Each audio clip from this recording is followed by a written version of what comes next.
ఈరోజు మనము దేవుని యొక్క చిత్తము పోయిన వారం మనం ఏం చెప్పుకున్నాము? అగ్ని మధ్యలో ఉన్నటువంటి గుడారాన్ని కాపాడాడు దేవుడు. జయించేవాన్ని నా దేవుని యొక్క ఆలయంలో ఒక స్తంభముగా చేస్తాను, ఆమేన్ అని పలికిన దేవుడే సెలవిస్తున్నటువంటి వాక్కు. ఎలాగా అంటే మీరు ఒకసారి చూడండి, 1 పేతురు 1వ అధ్యాయము 19వ వచనం. అక్కడ ఆ ఇంటి మీద ఒక పేరు రాసి వెళ్ళాడు ఆయన. చుట్టూ ప్రాంతాలన్నీ ధ్వంసమైపోయినప్పటికీ ఆ గుడారానికి ఏ ఆపద రాలే. ఆమేన్. అంటే దేవునికి ఆయనకు ఉన్నటువంటి భక్తి ఎంత, సహవాసం, ఆ ప్రేమ ఎంత గొప్పదో ఆయన కాపాడబడిన గుడారాన్ని బట్టి తెలియపరచబడింది. ఇప్పుడు మనం ఉన్నాము, అవునా? దేవుని యొక్క సంకల్ప ప్రకారము, దేవుని చిత్త ప్రకారం ఉంటే అలాంటి యొక్క సమస్యలో దేవుడు నిన్ను కాపాడుతాడు. ఆది కాలంలో నోహకును కాపాడాడు, అవునా? మరి ఈ కాలంలో యేసుక్రీస్తు యొక్క కృప పోయిన వారం మనం చెప్పుకున్నాం.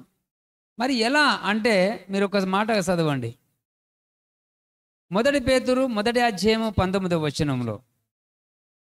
అమూల్యమైన రక్తము చేత అనగా నిర్దోషమును నిష్కలంకమునగు గొర్రెపిల్ల వంటి క్రీస్తు రక్తము చేత విమోచింపబడితిరని మీరు ఎరుగుదురు కదా. హల్లెలూయా. ఎలాగనే ఇది మనము పడతామంట? అమూల్యమైన రక్తము చేత అనగా నిర్దోషమును నిష్కలంకమునగు గొర్రెపిల్ల వంటి క్రీస్తు రక్తం చేత.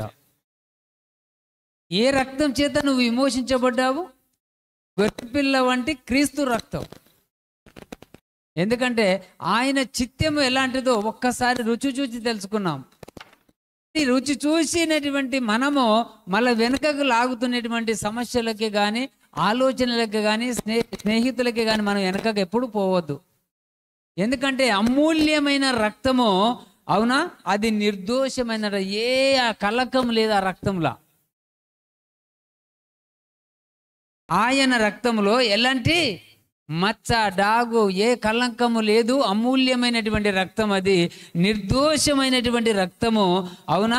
అది గొర్రెపిల్లటువంటి రక్తముగా యేసయ్య రక్తంలో మనము కడగబడి పరిశుద్ధపరచబడి, అవునా, నీటి బాప్తిసంలో మనము శుభ్రంగా మన దేహాన్ని కడుక్కొని ఆ పాపాలను తొలగించుకున్న మనము మరి ఎప్పుడైతే యేసయ్య ఒక అమూల్యమైన రక్తం చేత నువ్వు విమోచించబడ్డావో మరి మళ్ళీ వెనమరికి మనం మళ్ళీ అన్నీ అంటుకోవద్దా?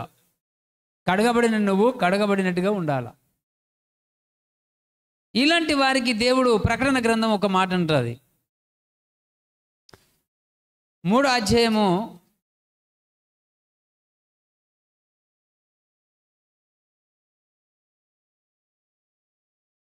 12వ వచనం. జయించు వానిని నా దేవుని ఆలయములో ఒక స్తంభముగా చేసేదను. అందులో నుండి వాడు ఇక మీదట ఎన్నటికిని వెలుపలికి పోడు.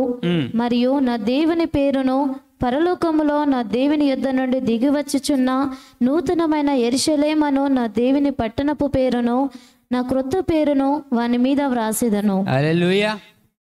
ఎప్పుడైనా అమూల్యమైన రక్తం చేత నువ్వు ఎప్పుడైతే విమోచించబడ్డావో ఇలాంటి వారికి దేవుడు చెప్తున్నాడు, కష్టాలు, బాధలు, వేదనలు కలగవచ్చు. ఎందుకంటే ఇవి కలిగినటువంటి సమస్యలోనే దేవుడు నిన్ను పరీక్షిస్తున్నాడంట. ఈ కష్టాల మూలంగా, ఈ సమస్యల మూలంగా ఎప్పుడైతే ఓర్పు, సహనం కలిగి ఉంటావో అక్కడ దేవుడు అంటున్నాడు, జయించు వానిని నా దేవుని ఎన్నటికి వెలుపలికి పోడు. మళ్ళా పాత అలవాట్లకు కానీ, పాత ఆ తిరుగుడికి కానీ, లోకంలో ఏది జరుగుతున్నదో, ఎక్కడెక్కడైతే నువ్వు మునుపు యేసును ఎరగక మునుపు ఏవేవైతే నువ్వు పాల్గొన్నావో మళ్ళీ అక్కడికి పోకుండా దేవుడు నేను ఒక స్తంభంగా నిలబెడతాడంట. ఒకవేళ దేవుడు ఇక్కడ ఏమంటున్నాడంటే, ఇంక మీదట ఎన్నటికి వెలుపలికి పోడు. ఎందుకు అంటే నా దేవుని పేరు పరలోకములో దేవుని యుద్ధ నుండి దిగువచ్చుచున్న నూతనమైన యెరూషలేమని నా దేవుని పట్టణపు పేరును వాని మీద రాసేస్తాడంట. హల్లెలూయా. మనకు ఒక వాగ్దానాలు ఇచ్చాడు దేవుడు మనకి, అవునా? ఈ వాగ్దానం ఈ సంవత్సరం నెరవేర్చుకోవాలి మనం. దీన్ని తొందర పెట్టాలి మీరు ఈ సంవత్సరమున. ఇన్ని రోజులు వాగ్దానం చూసుకొని ఏదో ప్రార్థన చేసి వదిలేసినాం కాదు. ఈ సంవత్సరం నువ్వు డిమాండ్ చేయాలా, నా వాగ్దానం నెరవేర్చు, నా వాగ్దానం నెరవేర్చు, నా వాగ్దానం నెరవేర్చు. ఇలా మీరు ప్రార్థన చేయాలి, ఆశ కలిగి ఉండాలి. ఎప్పుడైతే నువ్వు ఆశ కలుగుతావో దేవుడు భూలోకానికి వచ్చినటువంటి సమయంలో రెండవ రాకడలో నీ దగ్గర దేవుడు ఏం కనుక్కుంటాడంట? అవునా? ఆయన నీ దగ్గర కనుక్కునేది మొదట విశ్వాసాన్ని, తర్వాత నీ ఆశ. ఏం కావాలని భూమి మీద నువ్వు ఆశిస్తున్నావు? వాగ్దానం చేసిన వాడు నెరవేర్చువాడు అని నువ్వు ఎరగక ఉంటే ప్రయోజనం ఉండదు. నువ్వు ఈ మాట, నాకు వాగ్దానం చేసిన దేవుడు నమ్మదగిన వాడు కనుక వాగ్దానం ఇచ్చింది ఆయనే, నెరవేర్చేది ఆయనే. కానీ ఇక్కడ మనకు కొంచెం ఓర్పు సహనాన్ని ఇచ్చాడు ఆయన. అందుకే ఇక్కడ ఏమంటున్నాడంటే, అమూల్య రక్తం చేత ఎప్పుడైతే నువ్వు విమోచించబడ్డావో ఈ కష్టాలను, ఈ బాధలను మనం జయించేవాడిగా నిలిచి ఉండాలి. ఎప్పుడైతే నువ్వు జయించేవాడిగా నిలిచి ఉంటావో ఇక్కడ ఆయన అంటున్నాడు చూడండి, ఈ వ్యక్తికి, జయించేటువంటి వ్యక్తికి దేవుడు ఏం చేస్తాడంట? 2వ అధ్యాయం ప్రకటన 7వ వచనంలో ఒక మాట ఉంటుంది. చెవిగలవాడు ఆత్మ సంగములతో చెప్పుచున్న మాట వినుగాక. అంటే జయించేవాడు ఆత్మ చెప్తున్న మాట వింటాడు గనుక ఈ వ్యక్తికి ఎలాంటి ఇరుకులు కానీ ఇబ్బందులు కానీ ఎదురైనప్పుడు దేవుడు ఏం చెప్తున్నాడు చూడండి. జయించువానికి దేవుని పరదయసులో ఉన్న జీవవృక్ష ఫలములు భుజింపనెత్తును. ఆమేన్. ఎవరు వింటారంటే దేవుని మాటలు? సెవిలె గలవాడు ఆత్మ సంఘంతో చెప్తున్న మాటలు వింటాడు. విన్నవాడిని ఇక్కడ ఆయన ఏమంటాడంటే, మనం గమనించండి, జయించువానికి, వాక్యం విని సమస్యలను జయించేవానికి నా పరదేశంలోని, అవునా, దేవుని పరదేశంలో ఉన్న జీవవృక్ష ఫలాలు ఇస్తాడంట. ఆమేన్. అంటే మనం ఎక్కడ జయిస్తున్నా ఒక్కసారి గుర్తుపెట్టుకోవాలా, మనం జయించేది. ఇప్పుడు మన సమస్యలు వచ్చేస్తున్నాయి, ఇబ్బందులు వచ్చేస్తున్నాయి అనుకునే చింతిస్తూ ఉంటాం. కానీ యేసు అంటున్నాడు, నీ చింత యావత్తు ఆయన మీద వేయండి. ఈ సంవత్సరం నీ వాగ్దానం నెరవేర్చే సమయం వచ్చింది కనుక. హల్లెలూయా. వాగ్దానం నెరవేర్చుకునేటువంటి వేళ నువ్వు జాగ్రత్తగా లేకపోతే కష్టం. ఎందుకంటే ప్రభు ఒకసారి ఒక మాట అంటాడండి, దేవుడు మొదట నీ గుడారాన్ని దర్శిస్తాడు. లూకా గ్రంథంలో ఒక మాట ఉంటుంది చూడండి.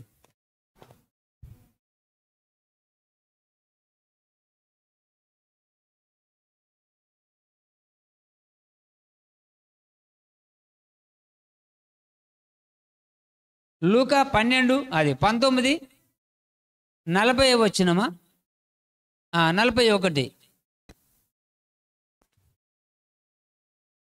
ఆయన పట్టణమునకు సమీపించినప్పుడు దానిని చూచి దాని విషయమై ఏడ్చి. చూడండి ఎక్కడికి వచ్చిందట? ఆయన పట్టణమునకు సమీపించినప్పుడు దానిని చూచి దాని విషయమై ఏడ్చి. దేవుడు మనకు చెప్తున్నది ఎప్పుడైతే అశ్రద్ధ చేసి మనము జాగ్రత్తగా లేకుండా, ఆశ లేకుండా ఉంటే, దేవుడు, అరే బాబు నీకు ఈ వాగ్దానం చేశాను కదా, నేను గొప్ప చేద్దాం అనుకున్నాను. అవునా? మీరు ఉదాహరణకి ఒక మాట మీకు చెప్తాను. ఎవరికైనా నువ్వు సహాయం చేసినావు అనుకో, చేసిన సహాయం మరి తిరిగి నీకు ఇస్తే నువ్వు ఎంతైనా ఇంక ఇవ్వగలవు. అవునా? అప్పు రూపమే కానీ, ఏదైనా సహాయమే కానీ, మాట రూపమే కానీ, నువ్వు ఏదైనా ఒక హెల్ప్ ఆయనకు జరిగిందనుకో, అతను నీ పట్ల నమ్మకంగా ఉంటే నువ్వు ఏదైనా ఇవ్వగలవు. హల్లెలూయా. అలాగే దేవుడు ఏమంటున్నాడంటే, అలా నీకు వాగ్దానం చేసింది ఆయన నమ్మదగిన వాడు గనుక వాగ్దానం ఇచ్చి నిన్ను గొప్ప చేయాలని దేవుడు చూశాడంట. అక్కడ ఆ పట్టణానికి వచ్చేసరికి వాళ్ళు నిష్ప్రయోజనంగా మారిపోయారు. అక్కడ దేవుడు ఏమన్నాడంటే, ఆయన పట్టణంలో సమీపించినప్పుడు దానిని చూసి దాని విషయం ఏడ్చి ఏమన్నాడు తెలుసా? 42. నీవును ఈ నీ దినమందైనను సమాధాన సంబంధమైన సంగతులను తెలుసుకుని ఎడల నీకెంతో మేలు గాని ఇప్పుడవి నీ కన్నులకు మరుగు చేయబడి ఉన్నవి. హల్లెలూయా. ఏమంటున్నాడు ఇక్కడ? దాని విషయం ఆయన బాధపడి ఆయన కన్నీరు కార్చి ఏడ్చిన తర్వాత ఆయన చెప్తున్నటువంటి మాట, నువ్వు ఈ రోజైనా, ఈ దినమందైనా, అవునా, ఇది మొదటి రోజు మనకి, ఈ 2వ నెలలో మొదటి వారం, ఆయన అంటున్నాడు, ఈ రోజైనా ఈ దినమందైనను సమాధానమైన సంగతులు తెలుసుకొనిన ఎడల నీకెంతో మేలు కానీ, అవునా, ఇప్పుడు అవి నీ కన్నులకు మరుగు చేయబడి ఉన్నాయి. చాలామందికి దేవుని వాక్యము మరుగు చేయబడి ఉంటుంది. ఎప్పుడు నువ్వు వాక్యానుసారంగా ప్రార్థించగా, విశ్వాసంగా లేకుండా, ఆశ లేకుండా ఉన్న వారికి ఈ వాగ్దానాలు మరుగైపోతాయంట. అందుకనే దేవుడు మనకు ప్రతి సంవత్సరం ఒకటే వాగ్దానం ఇస్తాడు. ఒక్క వాగ్దానం ఇచ్చేసి దాన్ని రుచి చూడు. మొదట నువ్వు దేవునికి ప్రార్థన చేసి ఆశీర్వాద ఫలములు వాగ్దానములోనే దాగి ఉన్నాయి. హల్లెలూయా. దేవుని యొక్క ఆశీర్వాదాలు ఎక్కడున్నాయి? నీకిచ్చిన వాగ్దానాల్లోనే దాగి ఉన్నాయి. మీకు ఒక మాట చెప్పాలి. ఉదాహరణకి యేసు ప్రభు వారు ఆ పట్టణంలో ఆయన సువార్తను ప్రకటించి, ఆయన అక్కడ బోధించి కొన్ని మాటలు చెప్పి ఆయన నేరుగా కొండ మీదకి వెళ్ళిపోతాడు. కొండ మీదకి వెళ్ళిపోతున్నప్పుడు ఈ ప్రజలు దేవుడు మనకు చెప్పాడు కదా, మనకు ప్రార్థన చేశాడు కదా అని వీళ్ళు ఇక్కడనే ఉండిపోతారా లేదా ఆయనను ఎమ్మడిస్తారా? అయితే ఈ ప్రజలందరూ ఏం చేసినారు? అక్కడ ఊర్లో చెప్పినప్పటికీ వీళ్ళంతా ఆయన ఎమ్మటే వెళ్ళిపోయారు. ఎక్కడికి? కొండ మీదకి వెళ్ళిపోయాడు. ఆ కొండ మీద ప్రసంగంలో 3 రోజులు అక్కడ పట్టింది టైం. అంటే ఇప్పుడు 1 గంట సేపు మీకు లేట్ చేశాను అనుకోని మీరేమవుతారు? సన్నుతూ ఉంటారు, అటు ఇటు మెసులుతూ ఉంటారు. అవునా? ఎంతసేపు కూర్చోవాలని ఆశపడుతుంటారు. కానీ 3 రోజుల ప్రజలు ఆయనను మాటలు వినుకుంటేనే అలాగే కూర్చున్నారంట. రాత్రి తెలియదు, పగలు తెలియదు. 3 రోజులు సమయం అయిపోయింది. లాస్ట్ దేవుడు ముగించేశాడు, ఎక్కడో అక్కడ వెళ్ళిపోవాలా అని పేతురు ప్రభు దగ్గరికి వెళ్ళాయా, వెళ్ళనికి ప్రజలకు అవకాశం ఇస్తే వాళ్ళు వెళ్ళిపోతారు, లేదా వారు గ్రామాలకు వెళ్ళి ఆహారం తెచ్చుకుంటారు అని పేతురు దేవుని అడిగాడు. అయితే యేసు అన్నాడు, వీళ్ళు 3 రోజులు నా బోధ విన్నారు కనుక వీళ్ళు పోయేటప్పుడు ఎక్కడన్నా మార్గంలో సొమ్మసిల్లి పడిపోతారేమో అని చెప్పి దేవుడు అలా లేదు కానీ మీ దగ్గర ఏమైనా ఉందా అని అడిగాడు. అంటే మా దగ్గర ఉన్న రొట్టెలు చేపలని ఇచ్చారు. ఇచ్చింది ఎవరో తెలుసా? ఒక చిన్న అబ్బాయి, ఒక చిన్న పిల్లోడు. మరి ఇంత పెద్దవాళ్ళకి వెళ్ళి తెచ్చుకునేటువంటి ఆ ఆహారాన్ని ఆ పిల్లోడు ఎందుకు తెచ్చుకున్నాడు అంటారా? ఆ పిల్లోని తల్లి దైవభక్తురాలు. ఆమేన్. ఆ పిల్లవాడి తల్లి దైవభక్తి అంటే చాలా ఆసక్తి కలిగినటువంటి స్త్రీ. ఈ అబ్బాయి నేను కూడా యేసు ఎమ్మటి వెళ్తానమ్మా అని ఇంటి దగ్గర చెప్పినప్పుడు ఆ తల్లి, నువ్వు వెళుతుంటే బిడ్డ ఒట్టి చేతిలో పోకూడదు, ఇదిగో ఇది నువ్వు తీసుకొని వెళ్ళు, ఎందుకంటే పోతూ పోతూ మార్గంలో నీ ప్రభువుకి ఏమైనా ఉపయోగపడతాయేదేమో ఈ ఆహారాన్ని తీసుకొని వెళ్ళమని తన తల్లి తన బిడ్డకి ఇచ్చి పంపించింది. ఇలా మన సంఘానికి ఎత్తున్నటువంటి మన బిడ్డలకు ఏమిచ్చి పంపిస్తాము? అరే నీకు 50 రూపాయలు చాలరా పోయి, నువ్వు బస్కి రాయిపోయి వస్తావు పో అని పంపిస్తావు. కానీ ఇక్కడ నీ ప్రభువుకు ఉపయోగపడేటువంటి అవకాశాన్ని నువ్వు ఎత్తుకున్నావా? అందుకనే దేవుడు ఇక్కడ అంటున్నాడు, ఆయన పట్టణమునకు సమీపించినప్పుడు దానిని చూసి దాని విషయమై ఏడ్చి, నీవును ఈ దినమందైనను సమాధాన సంబంధమైనటువంటి సంగతులు తెలుసుకున్న ఎడల నీకెంతో మేలుగానే ఇప్పుడు అవి నీ కనులకు మరుగు చేయబడి ఉన్నవి. హల్లెలూయా.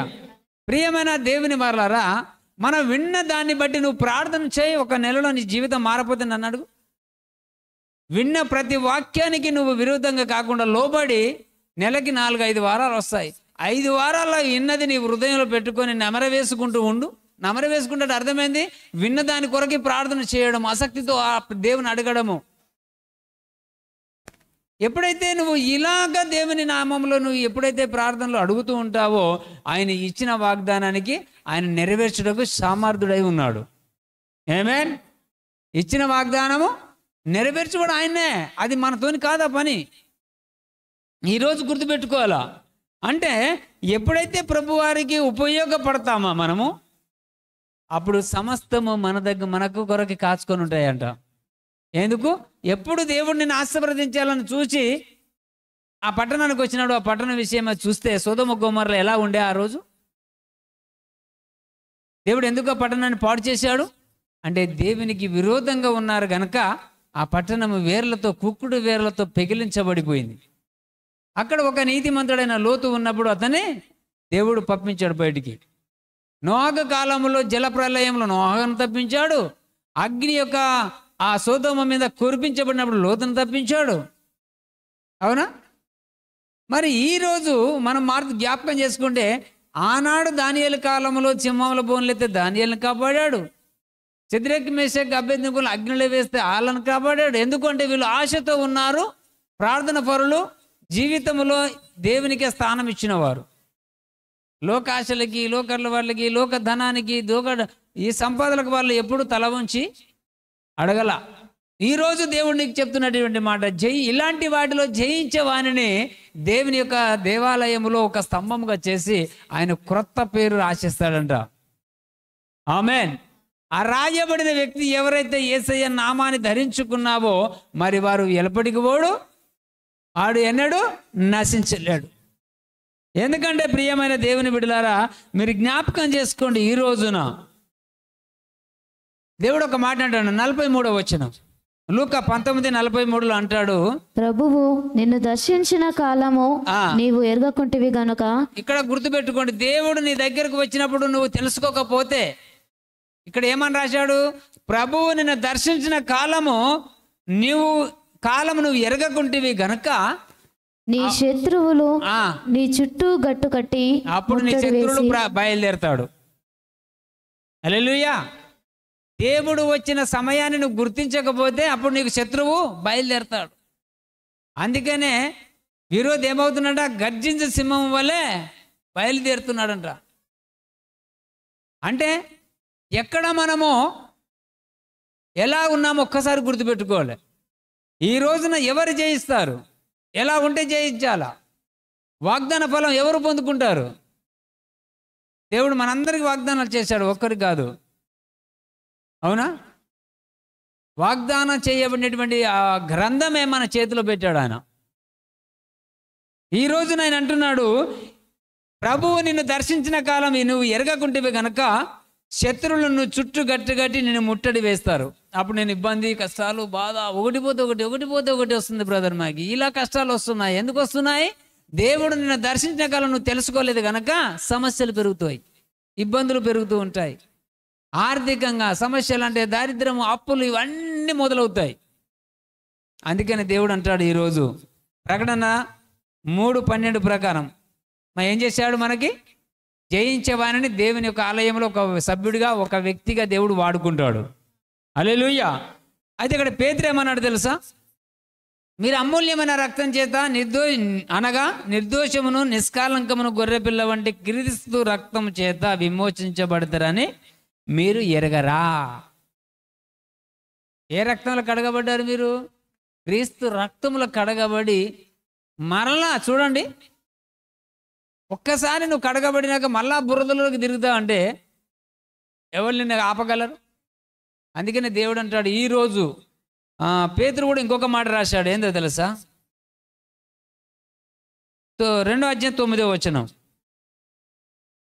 అయితే మీరు చీకటిలో నుండి ఆశ్చర్యకరమైన తన వెలుగులోనికి మిమ్మల్ని పిలిచిన వాని గుణాతిశయములను ప్రచురము చేయు నిమిత్తము ఏర్పరచబడిన వంశమును, రాజులైన యాజక సమూహమును, పరిశుద్ధ జనమును, దేవుని సొత్తైన ప్రజలునై ఉన్నారు. హల్లెలూయా.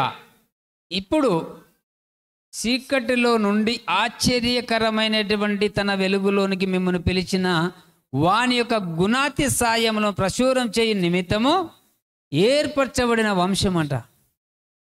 ఏ వంశం నీదు? యూదా గోత్రం సింహము. అవునా? దావీదు యొక్క వేరు చిగురు. దావీదు మొద్దు నుండి వేర్లు చిగురించి పూస్తుంది. అదే యేసు క్రీస్తు యొక్క ఆత్మ. హల్లెలూయా. మినిస్ట్రీస్, బ్లాక్ ఆఫీస్ చౌరస్తా, PRTU భవన్, సిద్దిపేట్. మీ ప్రార్థన కొరకు సంప్రదించవలసిన మా ఫోన్ నంబర్ 8096486529. సమయం ప్రతి ఆదివారం ఉదయం 9 గంటల నుండి మధ్యాహ్నం 12 గంటల వరకు. రండి, పాల్గొనండి, దేవుని యొక్క ఆశీర్వాదాలు పొందుకోండి.